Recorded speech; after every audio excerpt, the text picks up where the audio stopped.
Russell Stratton, Leadership Champion at Blue Gem Learning.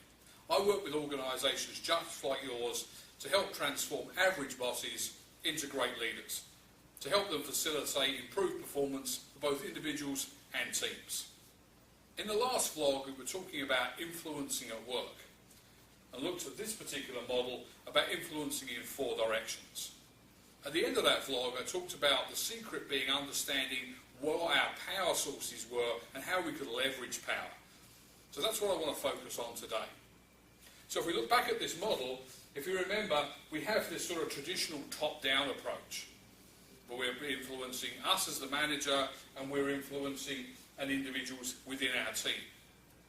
And often what we find here is that we can use positional power to be able to leverage results in that area.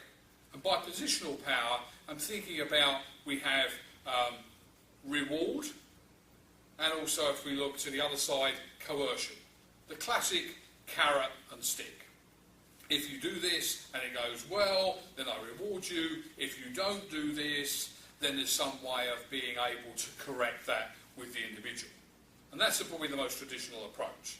Now obviously we sometimes find we need to build in more of a relationship with those individuals, get people understanding the why, and we're moving more now into the personal power.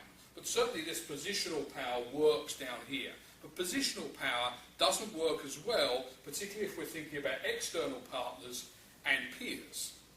So let's look at external partners for a moment. So in the first vlog, I was looking at a story of when I was working at Scotland Yard, and we were looking at senior police officers engaging with community members. So if we just think of that example for a moment, were they going to be able to use positional power with external partners? The answer is no.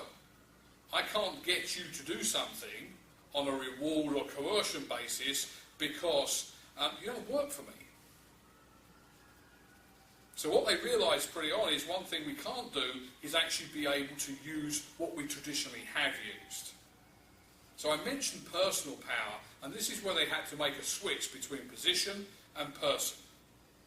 Now what do I mean by personal power? Well, there are a couple of things we might think about. Is this about expert power? Am I somebody who has expertise or specialist knowledge in a particular area that's of use to this person over here? Is it referral power? Does the person actually like me? Am I a likeable character who can build engagement and build relationships with people? If the answer to that is yes, then I can leverage that in my relationship with them. If the answer is no, then it's difficult for me to be able to influence somebody if they don't like me and have no respect for me. The other area we might consider is information power. Do I have information that that person needs that will help them, in which so I can leverage that? A little bit like using expertise. So what our senior police officers were finding, that they were having to access personal power a lot more in this type of relationship than they did here, because they couldn't rely on that sort of traditional positional power. Wasn't a lot different than when they were looking over here with their peers. Think about it yourself. If you want one of your colleagues to do something, they're probably going to do it because you can persuade them based on your personality of being somebody that they like and respect, much more than, I tell you what, I can get you a pay rise if you do that.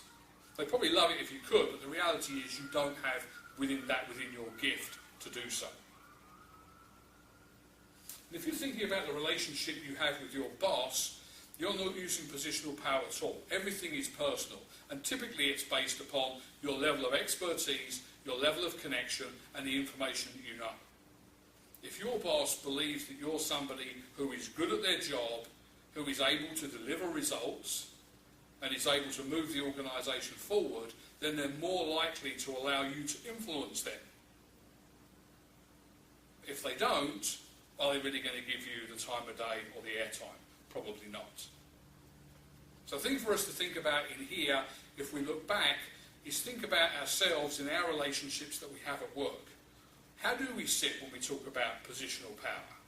How do we sit when we talk about personal power? Where do we score highly? where do we not score very well, and where do we need to do something to improve that.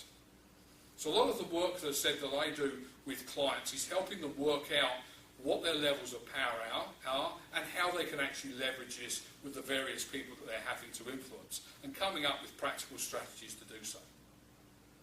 So if you've enjoyed this video, feel free to share it with your colleagues, comment as always below and I'll get back to you. And if you think I can help your organisation, check out my website at bluegemlearning.com.